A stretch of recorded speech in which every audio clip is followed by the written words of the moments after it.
Is Henry actually horrid because that's who he is? Or did his entourage force him to be horrid? Henry gets treated very badly in the episode Perfect. Peter's horrid day. Peter goes haywire and decides to treat Henry very badly. He takes a hose and splashes water at Henry. Henry protests. And just then, Dad shows up but doesn't defend Henry. He immediately blames Henry for being all wet and completely leaves Peter out of it. As usual, he verbally abuses Henry by calling him horrid again. Henry!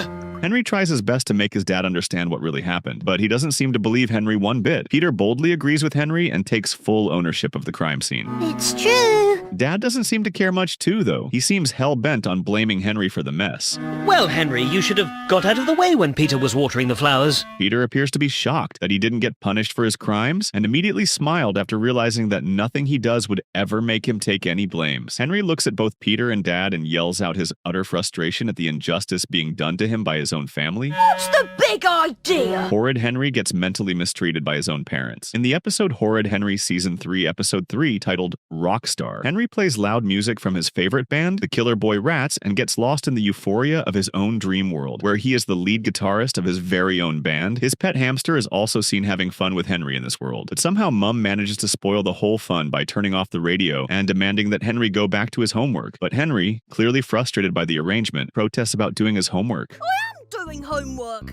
Rockstar's homework. Henry mentions that he doesn't want to do any homework, but Mum doesn't seem too interested in the idea, and immediately makes Henry realize that she doesn't in any way believe in his dream of becoming a rock star. Henry, you are not a rock star, and you never will be. If having his dreams shattered by her earlier remark wasn't enough, Mum continues to emphasize just how much she believes Henry's dreams of becoming a rock star would never become a reality. Henry brushes her words aside and refuses to pay attention to her warning. He begins to drum, and Mum doesn't seem to like his attitude one, but she tells Henry that he is grounded. But Henry tries to remind her about band practice, which he can't miss. What about band practice? Despite his protest about getting grounded, Mum doesn't change her mind, showing just how much she doesn't care about Henry's feelings. Henry gets blamed again for crimes he knows nothing about in Horrid Henry episode 45. We see Henry having fun with his toys, and a moment later he sees an aggressive-looking stray dog approaching closely towards Peter, who seems very little in the episode. Peter starts crying like a baby as soon as he sees the horrid dog coming close to him, but Henry bravely shouts the dog, making sure he scares him away from his baby brother. With great courage from Henry, the dog finally gets scared away, and he leaves little Peter alone, but Peter starts crying in relief. Just then, Mom shows up out of nowhere, and the first thing she does is blame poor Henry. Don't be horrid, Henry. Look, you've made Peter cry again. Henry, who seems to expect this sort of treatment from his mom, doesn't even try to defend himself. He just looks on in disbelief and disappointment. It takes little Peter trying to put his baby words together that finally gets Mum to notice the stray dog just a few distance away from her children. No, Mommy. Look, bad doggy. Mum only expresses shock at her realization, but doesn't show any form of remorse for the immediate judgment she had passed on poor Henry a second ago. Not even an attempt to apologize to Henry is made. Peter makes Henry's life miserable, and Mom helps him out in doing so in the episode Horrid Henry's Revenge. Henry is casually making a bad painting on the ground in the living room. Peter walks in and demands to know what he is doing. Henry doesn't want to deal with his annoying brother, but Peter has other plans. He threatens to tell Mom about what Henry was painting, especially since it was a caricature of her. Henry begs that he doesn't have to tell Mom about it, but Peter refuses anyway. You don't have to. Yes, I do. He starts calling out for Mum, and Henry can't believe what is going on. He starts threatening Peter to quiet down, but it just makes Peter yell louder. Henry instead decides to threaten Peter with the paintbrush, but it only leads to a struggle for the brush between the two, because Peter wants it as evidence against Henry. The struggle goes on for a minute, but eventually ends when Peter trips over the paint can, falling backwards and leaving the paint spilled all over the living room, with paint all over Peter's face. Just then, Mum comes in, and Peter immediately exposes Henry. Look what Henry did. Mum immediately begins to get really mad at Henry and soon starts yelling her signature at Henry. Don't be horrid, Henry. Peter grins deviously at his mum's reaction. Apparently, his plans against Henry have worked perfectly. Mum gets very upset about her ruined floor, and she drags him upstairs to his room, where she tells him to stay in till further notice. Henry looks frustrated by the whole drama because he wasn't even given a fair chance to explain his own side of things. All he can do is yell at the door once Mum locks it behind it, reminding her that he needs to be out to see Mutant Max before crying out in pain. It's not fair. Time and again, Henry is made to feel that his opinions do not count, and even in events like this, nobody wants to hear his own side of his story. Episode 29 of Season 1 makes us see just how much Henry's safety as a child is not prioritized by the members of his own family. In this episode, we find a disturbing moment during Peter's birthday where a clown comes around to perform some magic tricks. During the annoying magic performance, Henry gets bored and frustrated. He decides that he was going to disrupt the clown show. He even went as far as to thwart his vanishing trick. Henry's naughtiness makes him expose the clown's trick, and everyone, especially his mom, is frustrated with him. Henry asks for some cake since it is a birthday party after all, but Mum gives him a stern reply. Not until the show is over. The harsh reply was just the beginning. Things get a lot more sinister when the clown decides to take this to a whole new. He attempts to do something new and to do that he claimed that he needed to make Henry his new assistant for the magic trick. And according to the weird clown, Henry's special role is to become the next item to disappear. Everyone seemed genuinely shocked and terrified by this idea, but Mum doesn't seem to mind one bit. She even claims excitedly after hearing what the clown planned to do to her son. Bravo! Bravo! Oh, lovely. Everyone present is horrified by her behavior. Both friends and foes of Henry, even Moody Margaret can't believe what she was hearing. Mom hides her face in shame because it became obvious to everyone about the abuse and neglect Henry was probably going throughout his childhood. Henry suffers a dilemma that would make most people's childhood trauma look like a walk in the park in the episode Horrid Henry Summer Camp. Henry gets tricked into believing he would be getting video games at a student camp, gets left behind by his parents after he is shocked to realize that he made it to the wrong camp. Mum and Dad revealed that the whole camp trip was only a cheap scheme to get away from Henry for a few days. 3 whole days without Henry. Bliss. Henry can't understand what is really going on, but he has to make do with the whole arrangement anyway. He makes his way back to the camp with Peter, who is glad about going to the camping ground, and on their way, they meets up with old friends. They explain to Henry how things work in the camps, and basically, it's just being told what to do by a bunch of camping officials. Peter seemed fine with the whole idea, but rightly points out that Henry wouldn't cope well at all. No one tells me what to do.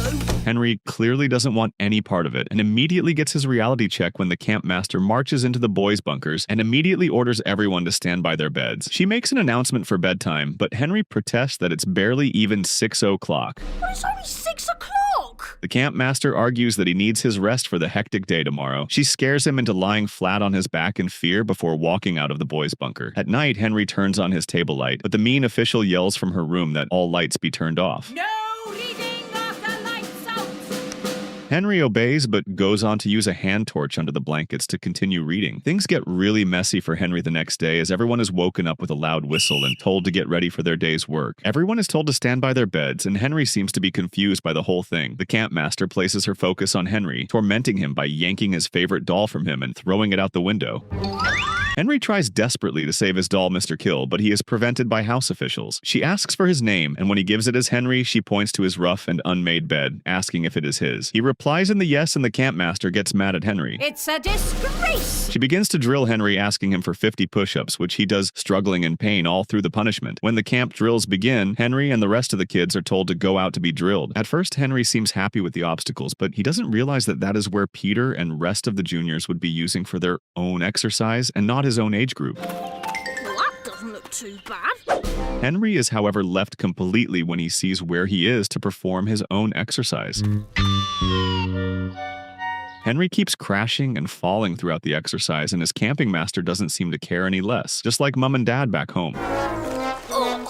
One of the final instances of Henry's abuse shows a moment when he was so severely victimized by an outsider that the police had to intervene to rescue both him and Peter from their assailant. Mum and Dad carelessly abandons Henry and even Peter to the mercy of a mean and callous babysitter known as Rabid Rebecca. Everyone dreads her, and she lives up to her bad reputation in this episode where she truly abuses Henry and Peter, with most of her wrath falling on poor Horrid Henry. Things begin with Mom and Dance getting ready to go out, and we can see them clearly getting dress up for an occasion, while Henry is desperately begging them not to allow Rabid Rebecca come around to babysit them. She's horrible. As usual, his words fall on deaf ears, and Dad and Mom keep making excuses for Rabid Rebecca, even when it is clear that they know nothing of how she is really like. Dad begins to defend her, and while he is ranting about how good she is, the doorbell rings and immediately Peter naively goes to open it, with Henry immediately trying to stop him, but it's already too late. The door opens up and Rabid Rebecca comes in, and looking scary, she immediately takes a long stare at everyone and looks down on Horrid Henry. Menacingly, Henry, who is seriously surprised by how massive she is, makes a rude comment about her size.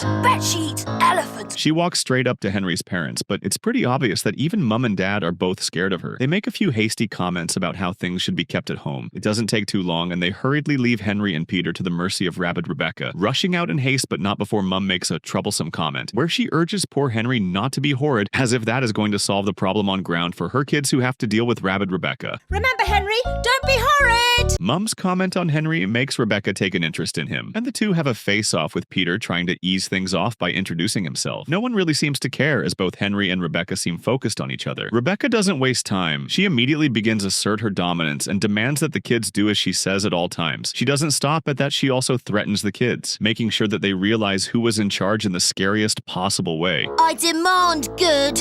Are we clear? The boys are very scared and do not want to get into any trouble, but Henry realizes that things aren't the way they are supposed to be in such situation, but he has no choice or control over the circumstances, as nobody is around to stand up for him and his brother in the face if the imminent bullying. Peter immediately states that he won't have any issues with Rebecca, and in the same sentence he makes a comment about Henry's own case. He points out that his older brother can't escape getting targeted and victimized by Rabid Rebecca, and even Henry understands that the prospect of that happening is almost inevitable. Yeah, this is going to be tough. Henry tries to enjoy his favorite TV show, Mutant Max, in the living room, and just then we see Rabid Rebecca come right into the room, switches the channel, and aggressively flips Henry's chair over, throwing him out of it. Henry falls right out and can't believe what happens next. Rebecca sits in the stop where Henry was before and doesn't seem to show any sign of remorse over her outrageous behavior to a 10-year-old kid. She pays no attention to Henry's yells of protest and disbelief.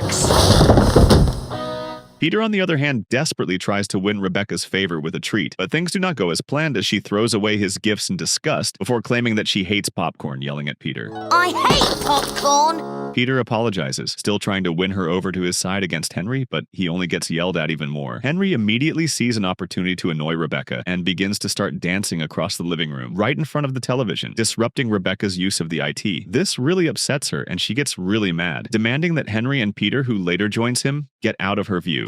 Get out of my way! Rebecca gets really angry and snatches the two children by their neck collars very aggressively. She decides that it's time for their bed. Henry protests and disagrees with this. According to him, it isn't his bedtime. Peter, on the other hand, suggests that they play a game of Chinese checkers instead, still desperate, trying to be on Rabid Rebecca's good book. Rebecca isn't having it, but instead suggests a game of hide and seek. We're playing hide and seek. She tells the kid to go find a place to hide and threatens that if she find them, they would regret it beyond their imagination before throwing them into their room, leaving Henry and Peter scared out of their wits. You'll be wishing I hadn't. Throughout the Horrid Henry series, we find overwhelming evidence of instances where it showed that Henry was abused emotionally and physically by his parents and many other adults present in the show. And it is very likely that his constant tantrums and deviant behavior was a subconscious response to the pain he felt internally from the abuse he received from those around him.